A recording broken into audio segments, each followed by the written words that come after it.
बिस्मिल्लाहिर्रहमानिर्रहीम अस्सलाम वालेकुम। अगर इंटरनेशनल सतह पर 1% भी इंटरनेशनल इस्टेब्लिशमेंट के दिल में रहम था कि चलो इमरान खान को आने देते हैं, तो इन मनाजिर के बाद आज वो भी ख़त्म हो गया है। जब चाइना के अंदर ईरान के वजीर खारजा और सऊदी अरब के वजीर खारजा का हाथ पकड़ कर उनकी दोस्ती करवाई गई है, तो इसमें सबसे ज़्यादा इंटरनेशनल इस्टेब्लिशमेंट को अगर किसी पर गुस्सा है तो उसका नाम है इमरान खान। आप जानते हैं कि जब उस वक्त मोहम्मद बिन सलमान से आज तक कभी किसी पाकिस्तानी ने उठकर ये बात नहीं सऊदी अरब को कही कि हम आपकी सुलह करवा देते हैं ईरान के साथ, या ईरान को कहो हम आपकी सुलह करवा देते। वाहिद इमरान खान था, क्योंकि उस शख्स के दिमाग में चीज़ ये थी कि जंगे किसी मसाइल का हल नहीं। मोहम्मद बिन सलमान को उन्होंने कहा कि मैं आपकी अगर सुलह करवा देता हूँ, अगर मामला तय करूँ, तो उन्होंने कहा अगर आप करवा सकते हैं तो आप करवा दें, हम इसको वेलकम करेंगे।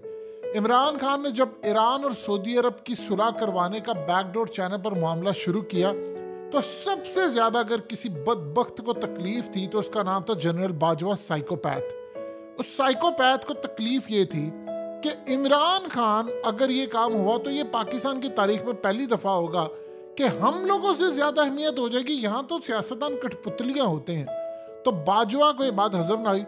इंटरनेशनल सतह पर लोग ये समझते हैं कि इमरान खान का एक आधा कोई काम था जिसकी वजह से इमरान खान को निकाला गया। हजार ऐसे काम थे इमरान खान के निकाला गया। इमरान खान प्लान कर रहे थे मलेशिया, तुर्की और इमरान खान यानी पाकिस्तान, इंडोनेशिया और दीगर ममालिक, उसमें अरब ममालिक को भी शामिल करना था कि हम अपनी एक करेंसी बनाएं। आज आप देख लीजिए कि मलेशिया और भारत ने ट्रेड का आगाज कर दिया है भारतीय रुपीस में, और भारत 4 ममालिक के साथ मिलकर एक करेंसी में काम कर रहा है। चाइना ने करेंसी का एक नया जो मुआहदा किया है सऊदी अरब के साथ, उसमें मुआहदा ये है कि हमने आपके साथ युआन में ट्रेड करनी है। रशिया ने कहा है कि हम रूबल में करेंगे, यूरोप ने कहा है कि हम यूरो में करेंगे और युआन में। सारी दुनिया डॉलर को जमीन बोझ कर रही है। इस वक्त पूरी दुनिया में डॉलर तबाह हो रहा है। और ये आइडिया किसका था? ये आइडिया था चाइना का, जनरेट हुआ था यहाँ से। इमरान खान ने उसको आगे लेकर गया। आज ये जो मामला हुआ है वो इंटरनेशनल ताकतों को इतना बड़ा झटका लगा है कि जिस चीज के ऊपर हमने मुसलमानों को तकसीम किया था फिरका वारियत पर, अगर इमरान खान सिर्फ एक आधे साल के अंदर उसने ऐसी बेस बना दी थी कि उसने चाइना को ऑन बोर्ड लिया। अब जानते हैं इमरान खान जब निकल गया उसके बाद चाइना ने इस मामले को टेक ओवर किया। चाइना और सऊदी अरब के ताल्लुकात काफी हद तक खराब हो गए थे। फिर इमरान खान की वजह से, यानी जो बीजिंग का रास्ता तो इस्लामाबाद से होकर गया था, चाइना को करीब किया उस वक्त सऊदी अरब के साथ। ईरान तो ऑलरेडी उनके करीब था। तो इमरान खान ने गलतफहमियां दूर की। वो बेचारा इन गलतफहमियों को दूर करते करते उसको पता ही नहीं था, उसके घर के अंदर बैठकर वो बाजवा साजिशें कर रहा था और उस बेचारे का तख्ता उलट दिया। अब इंटरनेशनल इस्टेब्लिशमेंट आज ये कह रही है कि आज अगर ये बंदा 1 साल के अंदर फिरका वारियत को खत्म कर दे, आपको पता है ये फिरका वारियत खत्म होने से क्या है? पाकिस्तान के अंदर अल्हम्दुलिल्लाह इसका असर आएगा। इंटरनेशनल सतह पर हमारे 2 भाई इकट्ठे हो गए, और शाम में जंग, लिबिया में, इराक में, इसके अलावा यमन में, हर जगह पर जो फिरका वारियत की जंग है इंशाल्लाह वो खत्म होगी।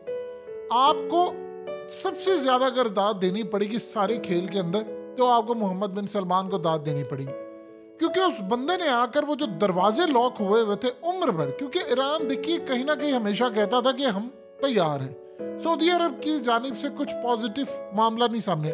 मोहम्मद बिन सलमान का विजन ही अलग है। उसने आकर कहा यार क्लोज करो इन जगह। पहले वो इस चीज के शायद हामी नहीं थे, लेकिन आकर उन्होंने समेटा इमरान।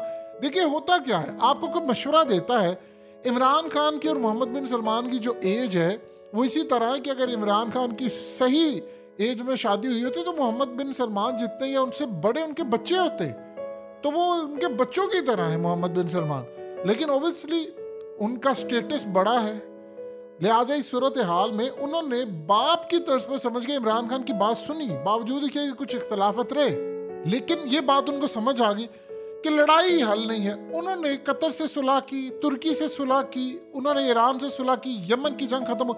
बताएं अमेरिका अब क्या करेगा? अब उसका बताएं मिडिल ईस्ट में अड्डे रखने का कोई जवाब है? बताएं वो अड्डे क्यों रखे थे? कि ईरान से खतरा है। अब जब ईरान से ही दोस्ती हो जाएगी तो अमेरिका को तो निकलना पड़ेगा इस खत्ते के अंदर से। इसी पर तो काम कर रहा है ये अरब ममालिक सारे। अब वो कह रहे हैं कि इमरान खान अगर दोबारा इक्तदार में आ गया, ये तो उम्मत मुस्लिमा को एक प्लेटफॉर्म पर ले आएगा। जो बंदा बैठकर एक दो ममालिक की दोस्ती करवा दे, वो सारी उम्मत मुस्लिमा को अगर उसने लीड कर लिया, याद कीजिए ओआईसी के अंदर इमरान खान की उस वक्त डंके बज रहे थे, किसने लीड कर लिया? चाइना बैक पर खड़ा हो गया, रशियन के साथ खड़ा हो गया, ये तो हमें गले से पकड़कर मार देंगे, ये सारी उम्मत मुस्लिमा एक प्लेटफॉर्म पर आ जाएगी, तो बताएं क्या करें? उधर आप देखें तो इसराइल को तकलीफ हो रही है। जो इसराइल ने अभी हालिया दहशतगर्दी की है, चाइना ने कंडेम किया उसको, रूस कंडेम कर रहा। वो तो कहते थे कि भाई ये तो कभी होगा नहीं। उधर आप देखिए शाम के अंदर, ये इनको समझ ही नहीं आ पा रही कि ये मामला किस तरफ जा रहा है, किस लेवल पर जा रहा है। ये आज से पहले कभी ये मामला हुआ ही नहीं है। अब वो जो इमरान खान को 1% आने का भी उनकी, देखिए अभी वो रोक नहीं पा रहे। वो रोकना उन्होंने खुद तो नहीं है, वो अपने जो बंदे उन्हीं के से रोकना है, तो वो रोक नहीं पाए। अब जब वो रुक नहीं पाए तो वो ये सोच रहे हैं कि हम करें तो क्या करें। इमरान खान का इसको रोकना पड़ेगा, इसको नहीं रोकेंगे। देखिए वो खुमैनी को रोक नहीं पाए थे, दुनिया में हर चीज। अब मोहम्मद बिन सलमान को क्या वो रोक रहे हैं? मोहम्मद बिन सलमान कहता है कि मैंने अमेरिका को प्लीज करने का कोई काम करे नहीं, हमने वो दौर खत्म हो गया है कि जब अमेरिका को हम खुश करते थे। अब बताएं अमेरिका की वैल्यू क्या रह गई है? यही तो वो चीज़ है कि जब इमरान खान, उनको ये खटक रहा है कि यार ये बंदा अगर दोबारा इख्तियार में आ गया तो उम्मत मुस्लिमा को एक कर देगा। हमारा तो जीत का फार्मूला यही है कि उम्मत मुस्लिमा बटी रहे आपस के अंदर। तो इमरान खान तो अब उनको काबिल कबूल नहीं है। देखिए भुट्टो को भी उन्होंने फारिग करवा दिया था ज़ियाउल हक के जरिए, और बाद में ज़ियाउल हक को भी करवा दिया था। मुशर्रफ को उनको लगा कि यार ये डॉज करे, मुशर्रफ को भी बाद में उन्होंने फारिग करवा दिया था। इमरान खान का मामला ये है कि अमेरिका जितना मर्जी कहता रहे फलाना, अमेरिका को खटकता है। उसने जंग खत्म की अफगानिस्तान की, उसे कहा मैं तुम्हें अड्डे नहीं दूंगा, तो मैं एब्सोल्युटली नॉट। ये सारी चीजें उसने की और आज उसे वो प्राइस पे की है और स्टिल कर रहा है। अब इस सूरत हाल में जो मामला है वो कह रहे हैं कि यार ये देखिए आपको समझ ही नहीं आ पा रही, रियासत पाकिस्तान के और हमारे इदारों को समझ ही नहीं आ पा रही। शिफ्ट हो गया सब कुछ। चाइना अमेरिका के खिलाफ, आप इर्द गिर्द देख लें, ईरान अमेरिका के खिलाफ, सेंट्रल एशिया अमेरिका के खिलाफ, आपके अरब ममालिक चाइनीज कैंप में चले गए, रशिया ऑलरेडी है। बताएं एक ही सिर्फ मुल्क रह गया है कि जो कि अमेरिका का आधा साथी है, उसका नाम है भारत। वो पूरा साथी नहीं है क्योंकि वो भी अब डिच कर रहा है डॉलर को, और वो रशिया से ट्रेड कर रहा है, वो सबसे कर रहा है, वो करेंसी भी बदल रहा है। तो अगर भारत क्वाड में होने के बावजूद ये काम करे तो आपको तकलीफ क्या चढ़ी है? देखिए बाजवा एक निकट्टू और निकम्मा और उज्जड़ इंसान था। अगर उसमें सेंस होती तो वो आने वाला फ्यूचर देख लेता। इमरान खान ने देख लिया था। यही वजह है कि पाकिस्तान के हालात पर सऊदी अरब चाहता है, अरब ममालिक चाहते हैं कि भैया स्टेबिलिटी आए, आप कुछ लेकर तो आए, एक मुल्क आगे तो चले, लेकिन वो आप चाहते ही नहीं है।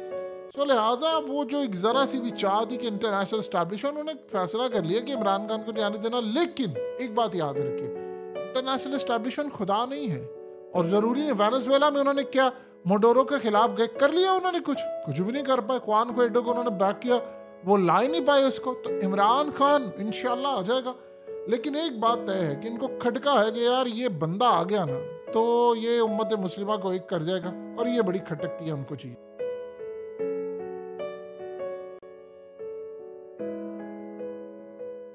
हकीकत टीवी को सब्सक्राइब करना मत भूलें, वीडियो को लाइक करें, शेयर करें और कमेंट सेक्शन में अपनी राय का इजहार ज़रूर करें।